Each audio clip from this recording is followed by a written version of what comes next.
আসসালামু আলাইকুম। বাংলাদেশ ভারতের মধ্যে অন্যতম এবং ব্যস্ততম স্থলবন্দর হচ্ছে বেনাপোল পেট্রাপোল সীমান্ত।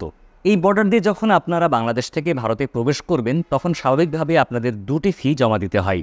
একটি হলো ট্রাভেল ট্যাক্স, অন্যটি হচ্ছে পোর্ট এন্ট্রি ফি।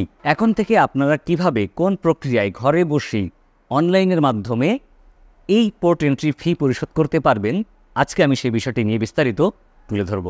বাংলাদেশ ভারতের মধ্যে মাত্র দুটি স্থলবন্দর দিয়ে গেলে পোর্ট এন্ট্রি ফি দেওয়া লাগে। তার মধ্যে একটি হচ্ছে বেনাপোল, অন্যটি হচ্ছে বুড়িবাড়ি। বুড়িবাড়ি সীমান্তে যেহেতু বেশি ভিড় থাকে না, ফলে এটা নিয়ে অত প্যারা পোহাতে হয় না। এই বেনাপোল সীমান্ত দিয়ে ভারতগামী মানুষের ভোগান্তি লাঘবের জন্যে নতুন করে চালু হয়েছে অনলাইন থেকেই আপনি ঘরে বসেই পরিশোধ করতে পারবেন এই পোর্ট এন্ট্রি ফি। তো বন্ধুরা, আর কথা না বাড়িয়ে এখন আমরা অনলাইন থেকেই দেখে নেব কিভাবে আপনারা অনলাইন থেকে এই পোর্ট এন্ট্রি ফিটা পরিশোধ করতে পারবেন।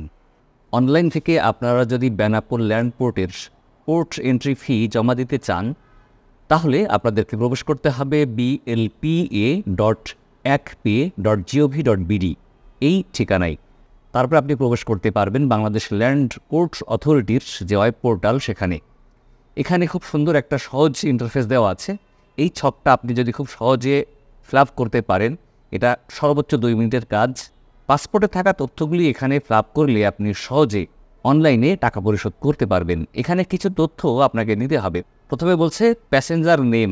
এই প্যাসেঞ্জারের নামটা লিখবেন ঠিক সেভাবে যেভাবে পাসপোর্টে লেখা আছে। তারপরে ফোন নাম্বার, এখানে আপনার ফোন নাম্বারটা দিয়ে দিবেন।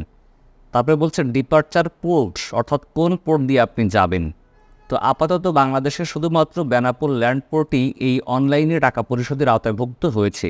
পরবর্তীতে অন্য কোনো পোর্ট যদি যুক্ত হয় তাহলে এখানে সেটা অ্যাড হয়ে যাবে। তো আপাতত শুধুমাত্র বেনাপোল ল্যান্ড পোর্টের জন্যই আপনি এই টাকা পরিশোধ করতে পারবেন।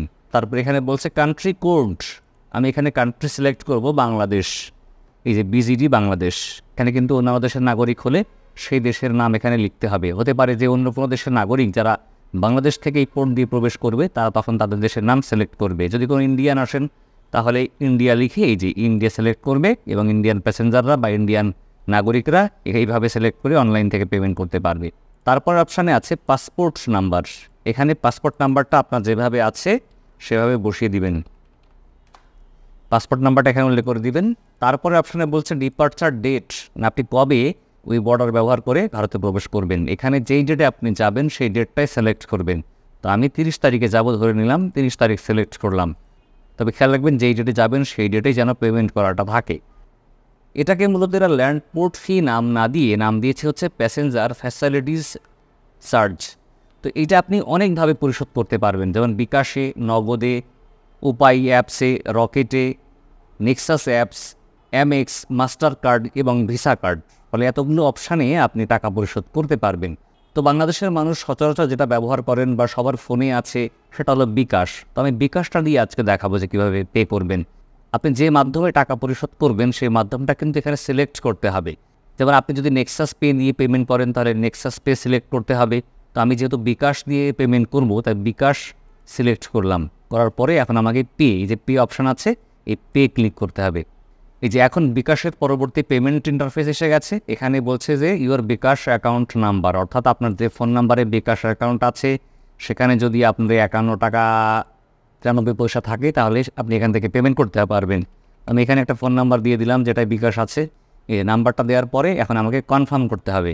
এই প্রসিডে ক্লিক করলাম। করার পরে এখানে বলছে, তারপরে দেখেন যে enter verification code send to. আমি যে ফোন নাম্বারটা সিলেক্ট করেছিলাম সেই ফোন নাম্বারে একটা ভেরিফিকেশান কোড গেছে, ওই কোডটা এখানে বসাতে হবে। বসানোর পরে কনফার্মে ক্লিক করলেই আপনার টাকাটা পেমেন্ট হয়ে যাবে। তো আমি যেহেতু এখন পেমেন্ট করছি না, তাই আমি শুধুমাত্র দেখানোর জন্য এই পর্যন্ত এগোলাম। তাই আমি টাকা পেমেন্ট করছি না, কনফার্মও করছি না। বাট আপনারা যখন পেমেন্টটা কনফার্ম করবেন এখানে কোড দেওয়ার পরে, তখন কিন্তু এরা একটা পেমেন্ট স্লিপ আপনাকে দিবে, পিডিএফ। এই স্লিপটা আপনি ডাউনলোড করে প্রিন্ট দিয়ে নিয়ে যাবেন, বা চাইলে আপনি সফট কপিও নিতে পারেন। বাট বেস্ট হচ্ছে আপনাকে প্রিন্ট দিয়ে কপিটা সাথে করে নিয়ে যাওয়া। তো বন্ধুরা, আজকে পর্যন্ত দেখা হবে পরবর্তীতে আবার অন্য কোনো বিষয় নিয়ে। ততদিন ভালো থাকবেন। যারা ফেসবুকে আমাদের ভিডিও দেখছেন, ভিডিও ভালো লাগলে শেয়ার করতে ভুলবেন না। লাইক ফলো করে আমাদের সাথে থাকবেন।